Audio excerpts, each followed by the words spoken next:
الجزء الثاني هنتكلم فيه عن عدد المباريات وعدد الأهداف والفرق الأقوى دفاعيا وهجوميا وأجمل الأهداف اللي حصلت لحد الأسبوع الخامس. ما تيجوا نشوف ترتيب الجدول بعد 5 مباريات. حقيقي ال5 مباريات تعتبر قليلة عشان تدينا مؤشرات كتير، ولكن الأرقام المعروضة أكيد هتتغير مع نهاية الدور الأول وهتبقى الصورة أوضح. كلنا بنشوف الجداول دي بس محدش بيترجمها لأنها أرقام، والأرقام دي في حقيقة الأمر بتشير لأحداث حقيقية، يعني أهداف اتسجلت وأهداف تم استقبالها. طب ده معناه إيه؟ معناه إن الجداول دي نقدر نطلع منها بحبة معلومات، زي أقوى فريق هجوميا ودفاعيا، وأضعف فريق هجوميا ودفاعيا، والفرق اللي ممكن تكون متحفظة، والفرق اللي بتلعب لعب مفتوح. كل ده نقدر نفهمه من الأرقام. لحد دلوقتي اتلعب 50 مباراة، منها 28 فوز و22 تعادل، بنسبة فوز تقريبا 56 أو تصل ل 60%، وده معدل معقول. أكتر الفرق اللي فازت في الدوري المصري، الزمالك، مودرن، فازوا 3 مباريات من أصل 5 مباريات، وده لو بيدل على شيء فبيدل على إن الفرق دي بتلعب لعب مفتوح والهدف هو الفوز فقط. أكتر فرق اتعادلت بمعدل 4 مباريات من 5 كانت المحلة، سموحة، البنك الأهلي، الجونة، بتروجيت، وده بيدل على إن الفرق دي متحفظة جدا في اللعب، بتلعب جيم مقفول سواء له بلوك أو ميد بلوك.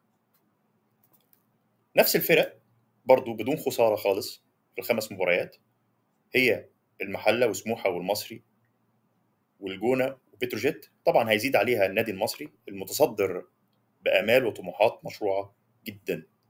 أكتر فرق خسارة هي فرق آخر الجدول، الإسماعيلي، الاتحاد، المقاولون، كهرباء إسماعيلية، وفاركو.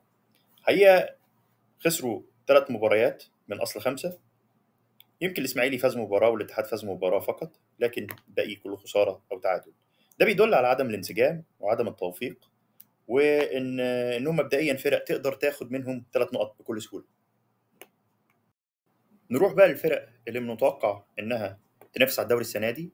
المصري في المركز الأول 11 نقطة من 5 مباريات، الزمالك المركز الثاني 10 نقط من 5 مباريات، بيراميدز في المركز الخامس 8 نقط من 5 مباريات، الأهلي في المركز ال 13 5 نقط من 4 مباريات. الملاحظ هنا تفوق النادي المصري بأرقامه في المكسب وفي الخسارة، الفريق الوحيد اللي كسب 3 ماتشات وما خسرش ولا ماتش، أهداف ليه 13 هدف وعليه 4 أهداف، معدل التهديف في المباراة الواحدة 2.6، ده معدل قوي. الأرقام دي لو تدل على شيء فهي بتدل على تفوق نادي المصري وقوته الهجومية. المنافسة السنة دي حقيقي هتكون كبيرة جدا، وفرق المقدمة والوسط اللي في الجدول متقاربة جدا، وفي ندية كبيرة ما بين الفرق، وده في مصلحة المسابقة. عدد الأهداف في ال50 مباراة اللي اتلعبت 82 هدف، يعني بمعدل 1.6 هدف في المباراة الواحدة، وده معدل كويس. أقوى هجوم كان الفريق المصري دخل 13 هدف، أضعف هجوم هو المقاولين ما دخلش أهداف خالص، أقوى دفاع فريق محلة ما استقبلش أي أهداف، أضعف دفاع كهرباء الإسماعيلية استقبل 10 أهداف. هنا هنتجرد من الآراء، دي مش آراء، دي أرقام بتبين مستوى الفرق وبتبين قوة الفرق وضعفها. هدف بعنوان أنت لعيب جامد جدا، كرة في المقص مفيش أي حارس مرمى يعرف يجيبها، عمر الساعي الجون الأول والأفضل بالنسبة لي. محدش أحسن من حد، مخلوف بيلعب كورة في نفس المقص زي كورة عمر الساعي، الاتنين على فكرة في النادي المصري.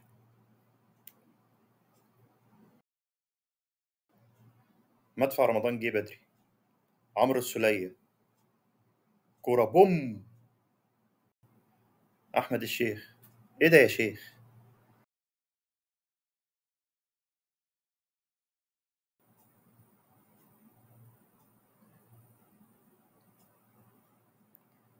سحر بن شرقي كروس باك، زيزو جول.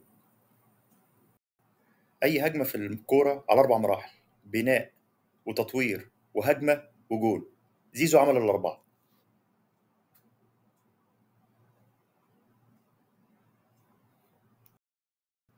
الكورة صراع على زمن ومساحة، ده اللي حصل في الكورة دي. علي فوزي عرضية غنام جول. هدف تحب تشوفه كتير، وش رجل راجم بوش رجل حسام جول، تحسه من زمن تريكة. تحس ان عبد الله برازيلي، من برازيل البرازيلي. مهارة ايه وشوطة ايه. بما اننا لسه مع البرازيل، شوف التاني ده كمان، ده سيلفا في البعيدة ودي. الهدف ده جماله في انه تحول هجومي وتدوير لعب واستغلال اماكن ومساحات فاضية وخلق مساحة، يعني اللعيب ده اتخلق له مساحة شاطها جول. شكرا للمتابعة، أتمنى دعمكم، انتظروني في تحليل جديد.